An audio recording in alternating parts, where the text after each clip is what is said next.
One of the biggest strengths of Pokémon Heartgold and Soulsilver is its abundance of side content. One piece of side content that I think is worth talking about today is the Pokéathlon, a series of mini-games based around athletic competitions where you use your own Pokémon to compete. While the Pokéathlon was an overall well-executed feature, I do think it had a few shortcomings that made it just shy of perfect. Let's take a journey to the Pokéathlon Dome and deconstruct one of Pokemon's most unique pieces of side content.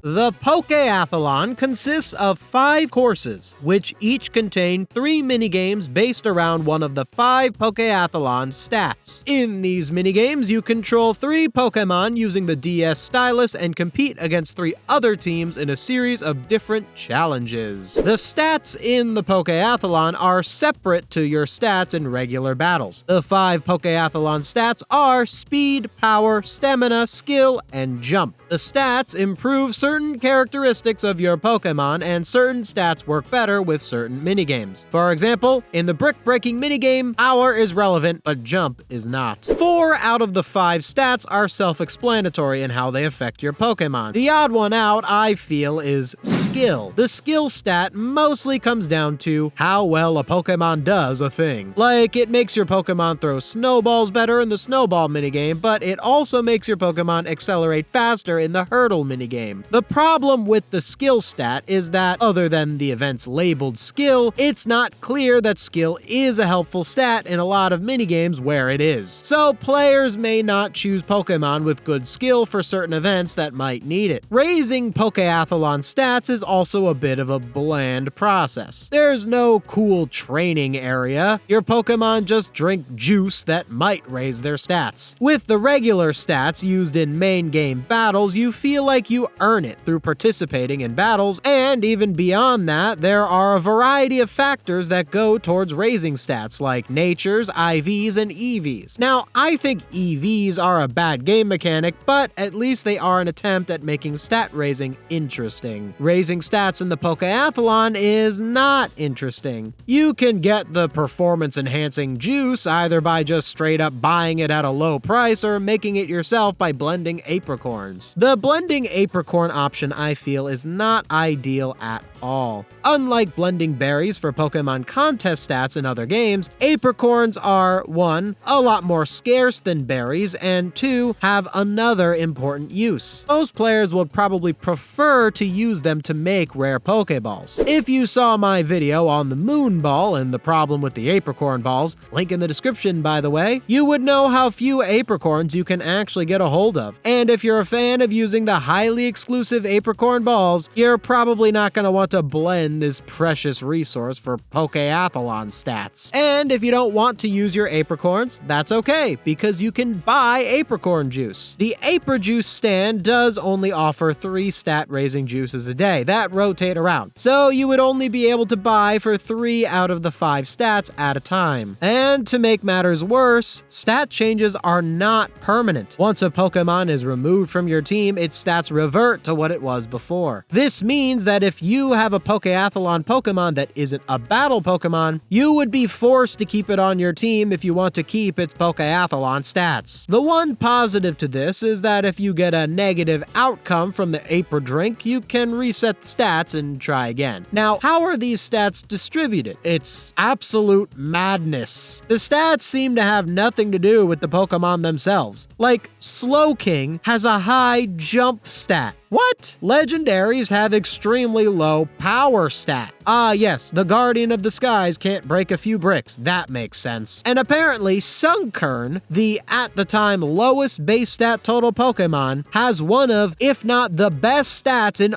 all of the Pokéathlon. I'm pretty sure these wacky stats are just a joke by the developers, but honestly, it really makes me take the Pokéathlon less seriously, because the stats feel so meaningless now. However, I do like the concept that some Pokemon you probably wouldn't use normally, like Sunkern, do better in the Pokéathlon, which would motivate you to capture one. So that's how Pokéathlon stats work, but now let's talk about the gameplay.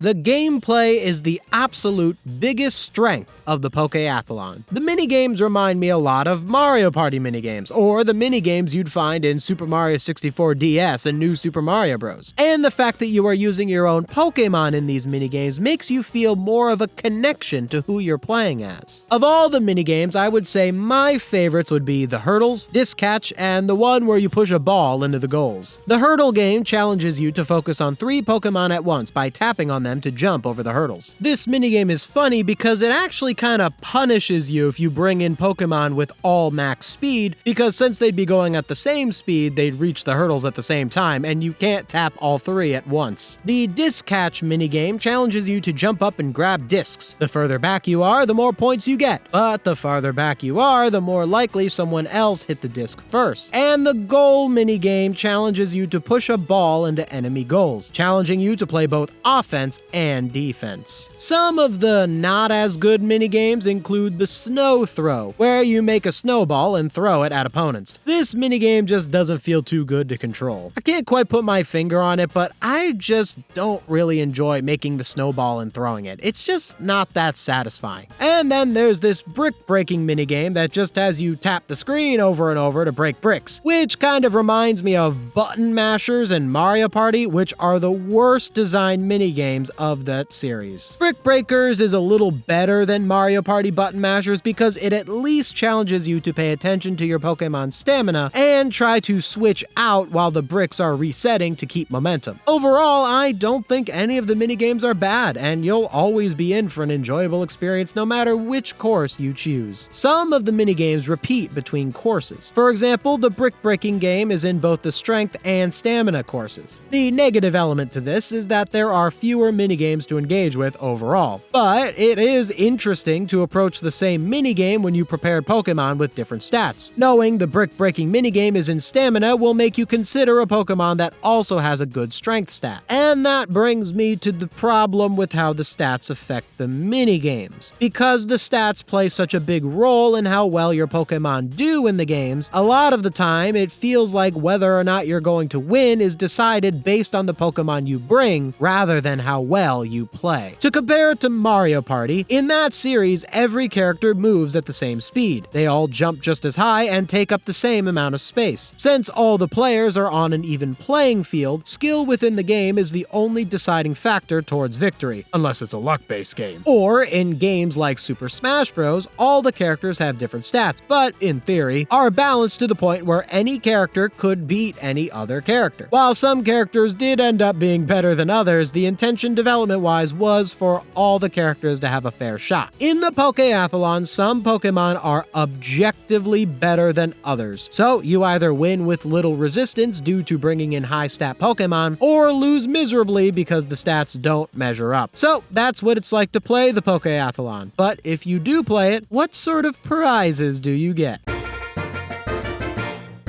Side content in Pokémon is much more than just how fun it is to play on its own. It's also important to consider how something like the Pokéathlon exists within the context of Pokémon Heartgold and Soulsilver. Playing the Pokéathlon not only gives you internal achievements, but it can also contribute to the game at large through its prize counter. I am of the opinion that any piece of side content in Pokémon should in some way include a Pokémon as a prize. I said in a previous video on the bug catching contest that what makes that piece of side content so memorable is that you can get team members associated with it, since the bugs you catch can join your team. The Pokéathlon has no Pokémon prizes at all, which is a shame because Tyrogue would have been the perfect candidate. It's a Johto Pokémon, it has athletic theming, and it has 3 unique evolutions. Also, Tyrogue has an absolutely awful method of being obtained in Johto, requiring the player to traverse through Mount Mordor twice, which the player can only do after getting all 16 badges. Tyrogue is literally locked away to the same point in the game as the secret final boss. If Tyrogue were a prize of the Pokéathlon, you would be able to obtain it not too long after badge 3, and have a team member that would remind you of the Pokéathlon experience. But even though the Pokéathlon doesn't give out Pokémon as prizes, its prizes are still pretty decent. Beyond some minor healing items and rare candies and such, you could pick up some extra apricorns, and even some decently rare evolution items here. The items switch out every day of the week, so sometimes it can be a pain if you're doing a playthrough and can't access the evolution item you need on a particular day. I remember as a kid I was on a big road trip, and I really wanted to evolve my Scyther, but unfortunately, I couldn't get the metal coat because it wasn't the correct day. And because I was in a place where I was playing the game for such a long time, I beat half the game with a Scyther that should have been a Scizor. Let me know in the comments if you relate to my woes. The items are bought with special points earned by competing in the Pokéathlon. The amount of points you get correlates to how many points you scored within the rounds, plus an extra 100 if you win. But beyond it being a fun piece of side content that you may be motivated to play to get a certain evolution item, the Pokéathlon doesn't have that much of a presence within Heartgold and Soulsilver, or the series as a whole. It was probably added late in development in order to advertise a fun little side mode that uses the DS stylus, something a lot of games from this time period did. I wouldn't call the Pokéathlon an afterthought, as it definitely had a lot of heart and soul, no pun intended, put into it, but its relatively small pool of minigames, unintuitive stat system, and just okay prizes don't motivate me to revisit the Pokéathlon in subsequent playthroughs. Which is a shame, because I don't think Pokemon games would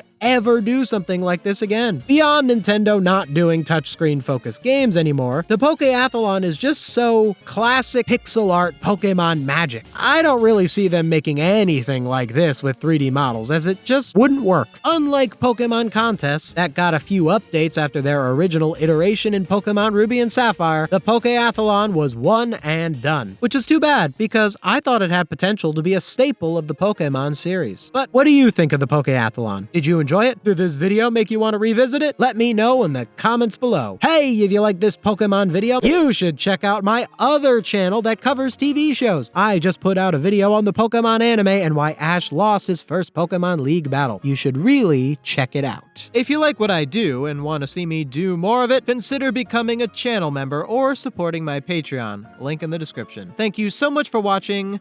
See you next time.